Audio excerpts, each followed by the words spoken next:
we've got a gate.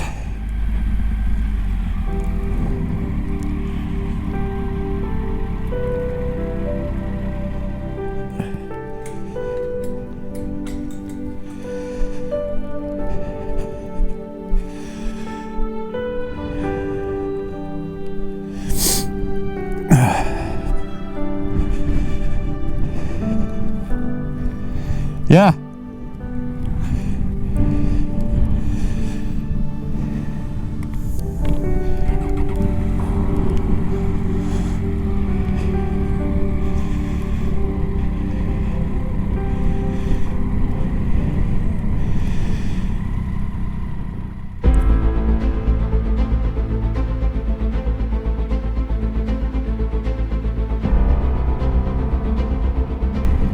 Shit.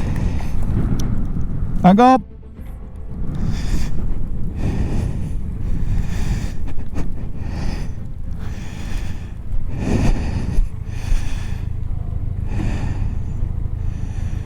Okay. Yeah. Fucking just pull. You know on the alley, it locks in place, doesn't it? Yeah, yeah, you gotta. All right.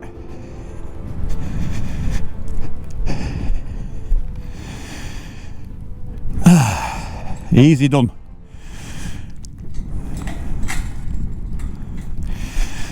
And the wind's blowing as well, that doesn't help.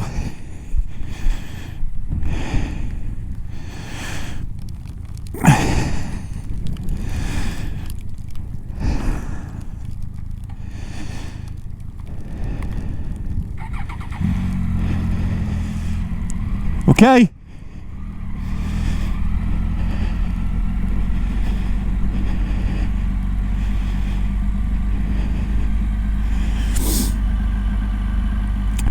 Yeah, it's just, you've got to watch your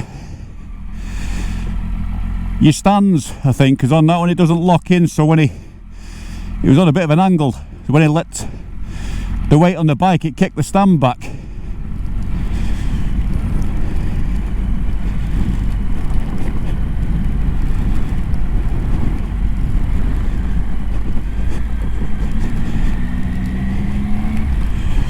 Look at this, the weather's blowing in again now.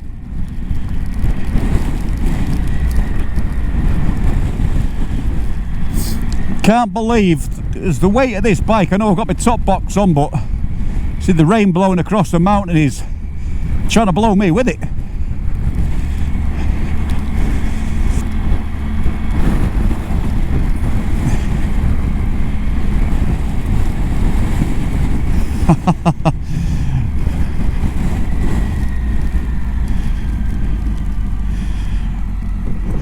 It'd be no fun doing this on a sunshiny day though, would it, folks?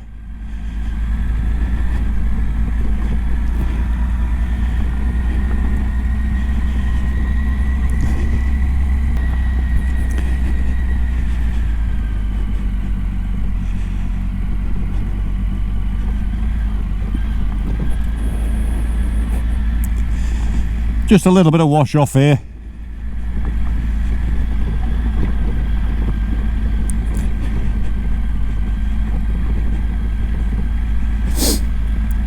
Not too bad, to be fair.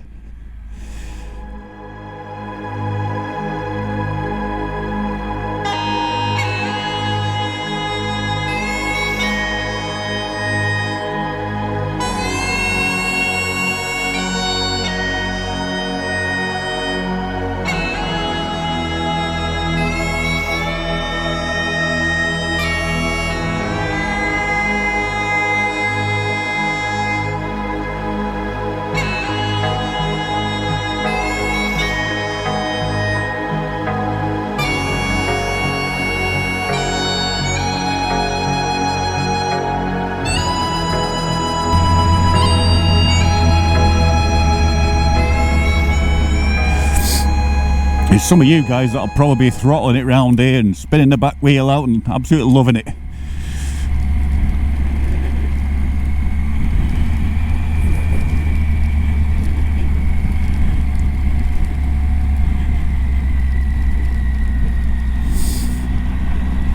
I'm loving it all right, but I don't be dropping the bike on its first outing. We have another gate. It's a livestock gate. We'll cut the cam anyway. We're on the valley floor now, so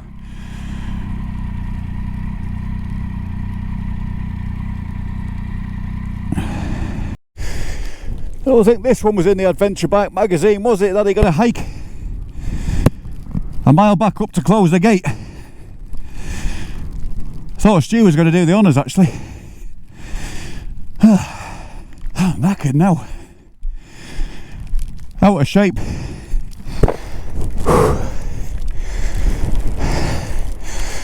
Look at that rain in the valley. Welcome to Scotland, folks.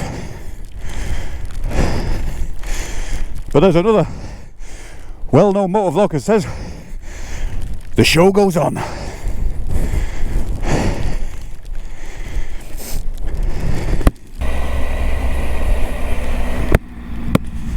So we're back with the rain again. This is the South Loch Road.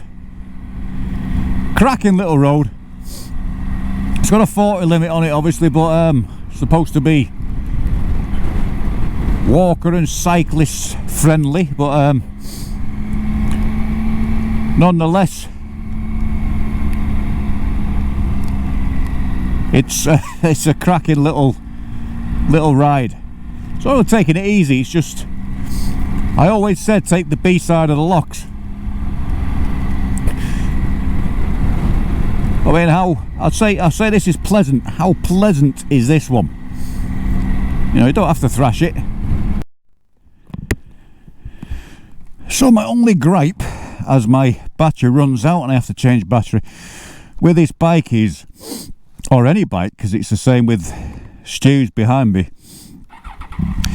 is the charging sockets, because I'm using one for the front GoPro, and as I've said before, normally I've got a fully charged battery, oh shit, in that one there.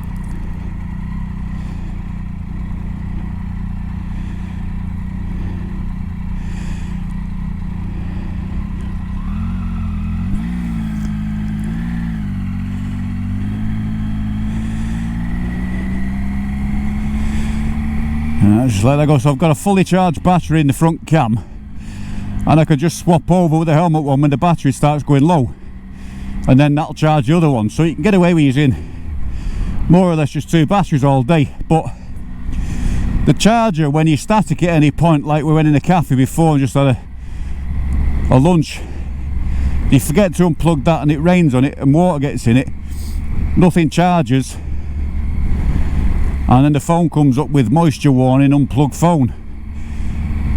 So it's just a little bit, pisses you off a bit. So I'm going to have to look for something that can stay plugged in and it's waterproof. I'm sure some of you guys have got something like that, but I'm going to have a look. If you can recommend anything, then drop me a link, because it's just the one thing that's just so annoying, because obviously we're not fair weather riders, and I think they designed them so that you're fucking riding in the sunshine all the time. But I want continuity. I want everything to be working all the time and not have to worry about rain, wind or snow.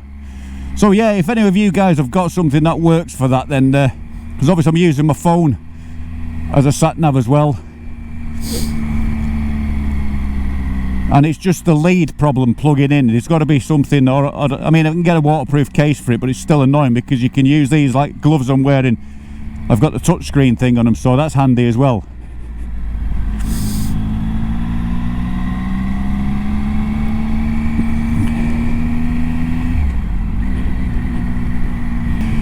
So yes, South Loch Tay, as I was saying, I think before the battery ran out, is the B side of the loch.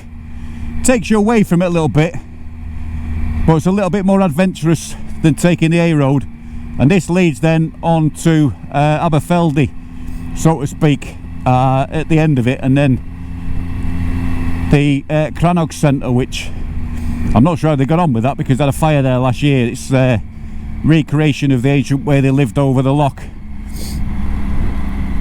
from archaeological evidence they found in the locks of the pillars in the water, the timbers that were so many years old. I think it's Iron Age, I think. So they recreated that, and it was a brilliant place to go. Showed you, you know, you could practice making how to make fires with rubbing sticks together, and just showed you how they used to live. So I don't know whether that's been rebuilt and restored or whatever yet, but I think they were moving the facility. So I need to look up on that, but whether they have done that yet or whatever, it's just something to keep a lookout on your list of things to do when you're around this area. I mean, you won't keep having these rainy showers, but I mean, that's still a fantastic view, so to speak. Why has he got a mask on wearing that? He's on his own. Wearing a mask in a taxi on your own. You know, it just changes, doesn't it? For 1 minute pissing down, you're sheltering under a tree. The next thing, blue sky, sunshine, and the loch changes colour from grey back to blue.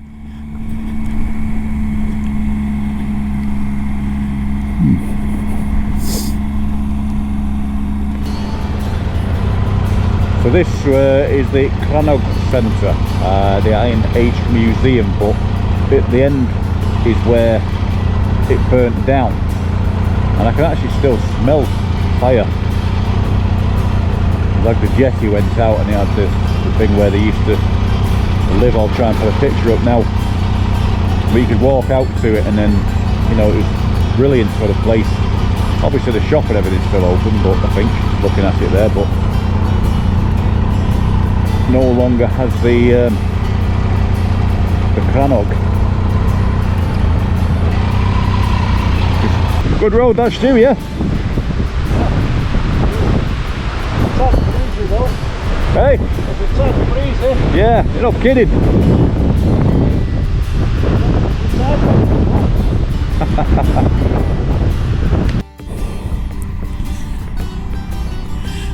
Well, we're on our way now back to campsite. I don't think we had a big dinner before, so we decided we've got food to cook, so I think we'll get the cooking tackle out tonight and do it properly. But the last view of the Tay, and then I think we're going to take this little shimmy road here, which I don't think I've ever taken before. Where is it? This one here.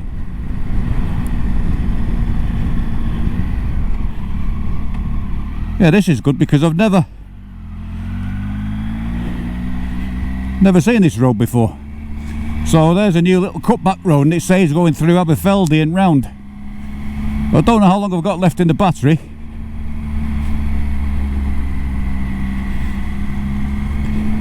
But this takes us back, I think, on the yew tree road. So I think where you cut off for Glen Lyon, I think this is where it carries on and then back out to the south side of Tay. So that's dead handy to know that.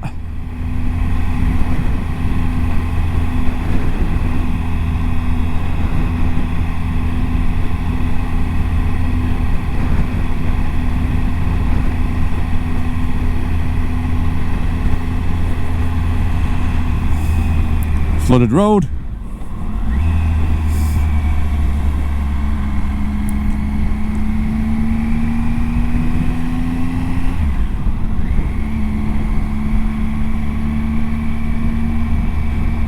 Anyway, folks, we'll see you back at camp.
Always good to be back at the end of a hard day's riding, and that was a hard day's bloody riding, to be fair.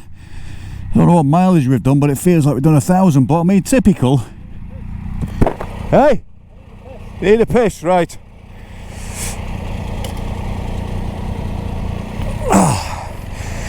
Typical. After getting wet again, and you get back to camp, and it's gone warm again. Well, it's 10.5 degrees, but it's gone warm again, and the bloody sun shines out. How typical is that?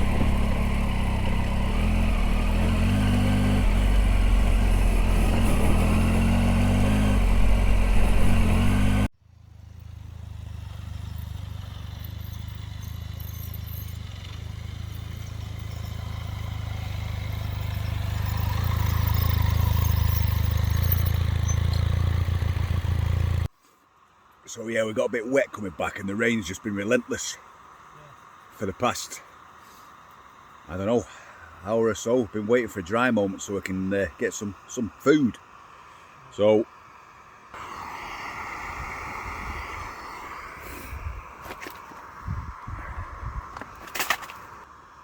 that's the order of the day. So we're actually on the hunt for smallfoot.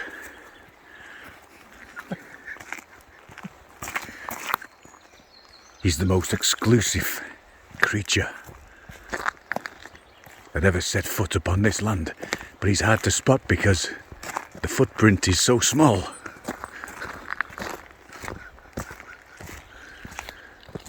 To be fair, we thought we'd put a director's cut in here and a little bit of extra because the evening has turned out alright again because the rain stopped, and we're just heading down some strange forest track, but there's a gate at the end. The gate to nowhere.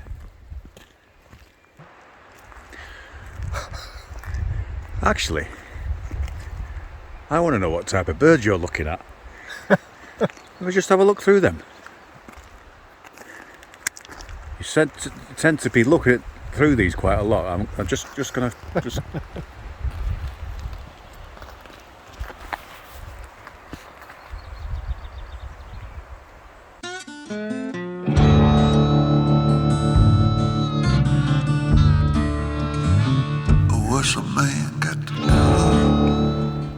I know why you're looking through these. Yeah, this place is alright, isn't it? So this is the Tay Forest Walk apparently we've come down now. And now we've found, it says this is a picnic area only. No camping, no fires, but still. Look at this.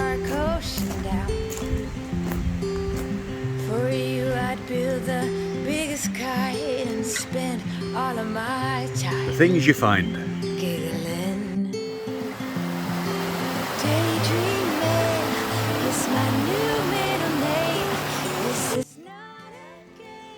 Folks, I just thought I'd remind you that when you see like Her Two Wheels and Saffy Sprocket and all them moto camping with a big smile on their face enjoying how beautiful it is, in reality it's damp and it's crap.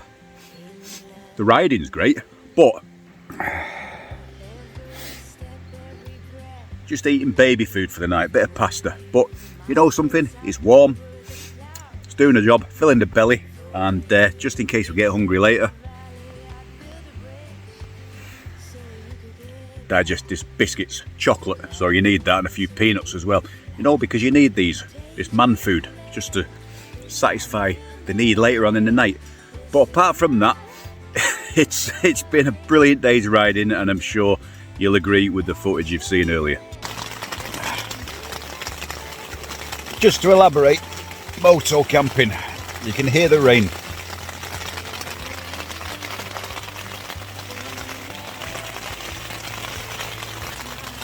Moto camping is great. Like Stuart's in the tent next to me and he's just put his gas burner on inside to warm up and do himself a brew. I've just made a nice hot chocolate.